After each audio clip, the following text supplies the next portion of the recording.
Hola, ¿qué tal? Hoy día vamos a hablar de escuela efectiva. Considerando lo que dice Andreas Leicher, que la escuela efectiva hoy día vendría siendo un desafío país, considerando también que Chile ocupa el lugar 48 en las evaluaciones PISA encima de Uruguay, Brasil, Perú, Costa Rica, Colombia, entre otros países. Y según un artículo en el Mercurio, que salió el miércoles 23 de julio del 2014, el 10% de los estudiantes más desfavorecidos de Shanghái supera el 10% de los estudiantes más privilegiados de Chile. Entonces, elaborar escuela efectiva requiere una demanda inmediata según estas percepciones. También considerando que Kahneman dice que cómo vive el estudiante o su condición social también influye en los aprendizajes, que la escuela solamente tiene el 25% de poder, de la oportunidad de poder hacer algo en la formación del estudiante, y que esto es una realidad pesimista, pero es una realidad. Frente a eso, entonces, creo que es importante hablar de escuela efectiva, de cómo hacer que los alumnos progresen más allá de lo previsto, considerando sus características sociofamiliares, de origen, económicas, culturales. Y también si agregamos valor a los aprendizajes en comparación con otras escuelas similares. Yo no puedo relacionar si una escuela municipal es efectiva al realizar una comparación con una escuela en Las Condes, en Santiago, con una escuela particular. Yo puedo relacionar si una escuela es efectiva, por ejemplo, si dentro de las escuelas municipales tienen las mismas características económicas, culturales, socioeconómicos, nivel educacional de los padres, etcétera, y tienen un promedio de 250 puntos y una escuela X saca 260. Quiere decir que esa escuela ya es efectiva porque progresó más allá, considerando las características de la institución y de los alumnos. A eso se refiere escuela efectiva. No comparar una escuela con características vulnerables de bajos recursos, comparar esos resultados académicos en evaluación estandarizada con resultados de una escuela particular con un nivel económico favorable para los estudiantes. Entonces, las variables que influyen en la eficacia escolar, tenemos 5 puntos que son los profesores efectivos, planificación y evaluación, sala de clase efectiva, apoyo escuela-familia y liderazgo. Generalmente eh, la comunidad educativa piensa que la variable que más influye es el liderazgo, pero la que tiene en primer lugar, la que influye, que tiene un impacto directo, es los profesores efectivos, y segundo, el liderazgo del director y el liderazgo pedagógico. Cuando hablamos de profesores efectivos, estamos hablando que tienen una formación y confianza en los conocimientos de la disciplina que ellos enseñan.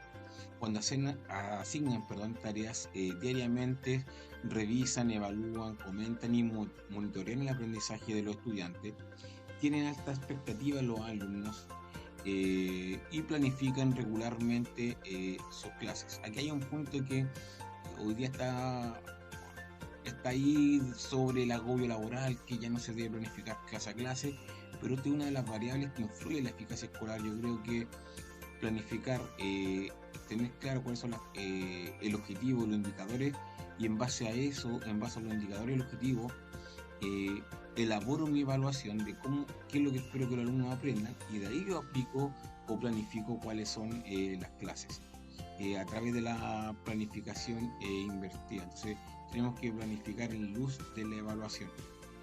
Entonces, desde mi punto de vista, yo creo que la planificación es fundamental dentro de esto, y que es uno de los deberes del profesor. Yo creo que, por ejemplo, un arquitecto no puede improvisar un puente, tiene que armar el plano para poder ejecutar. Entonces acá yo creo que los docentes tenemos que hacer lo mismo: planificar el proceso de enseñanza-aprendizaje y en base a eso aplicar la estrategia metodológica y evaluativa. La planificación y la evaluación, hay que tener una planificación anual detallada para tener una visión, una visión hacia dónde llegar con los estudiantes. Eh, hacer una permanente evaluación y corrección de los procesos de enseñanza-aprendizaje y de las planificaciones. eh, También una autoevaluación y una corrección de nuestras propias prácticas pedagógicas. También tomar las orientaciones de la evaluación externa para ir mejorando nuestras prácticas, porque desde afuera nos pueden entregar sugerencias de cómo ir mejorando, progresando y así también mejorar los resultados de los estudiantes. La sala de clase efectiva, como tercer punto, se tiene que trabajar el currículum completo. Elaborar altos estándares exigentes para los estudiantes y el uso efectivo del tiempo. Si no porque esté en un colegio particular voy a pasar el 100% del currículum, y en un colegio municipal vulnerable voy a pasar el 60% del currículum porque los estudiantes no responden al 100%. No hay que bajar la expectativa en frente a eso. En cuanto al apoyo escuela-familia, este punto es también súper importante porque se refiere cuando los padres demuestran interés por el progreso de sus hijos. Los padres conocen los resultados de la evaluación externa y los padres apoyan las labores de la escuela. Los que trabajamos en aula nos damos cuenta que cuando hay apoyo de los padres detrás de los aprendizajes de los estudiantes, los resultados son mucho más buenos, son mucho más efectivos. Pero en cambio, si tenemos apoderados ausentes, hay una despreocupación en los estudiantes y eso también influye negativamente en su propio aprendizaje y en su propio desarrollo. Y el quinto punto, que es el segundo que influye directamente en el aprendizaje de los estudiantes, es el liderazgo del director y el liderazgo pedagógico. El director cuando incide en la contratación de los profesores, cuando el director evalúa el trabajo del docente en el aula. Eso también influye en los aprendizajes de los estudiantes y que las escuelas sean eficaces. Cuando hablamos del efecto directo de la calidad docente, se demostró según Sander y River que los profesores que tuvieron buen desempeño en la evaluación docente, los resultados de las evaluaciones estandarizadas coinciden con su desempeño y los aprendizajes de los estudiantes aumenta considerablemente. En cambio, los docentes que salen mal evaluados también influye en los bajos resultados de la evaluación estandarizada de los estudiantes.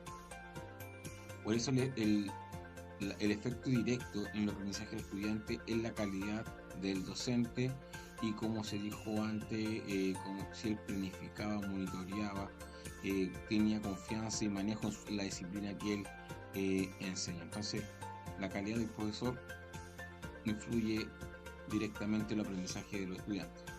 Y el segundo punto que influye es el liderazgo. Cuando hablamos que el liderazgo influye en los resultados de aprendizaje, hay que considerar también que el liderazgo debe actuar según el ambiente y el contexto.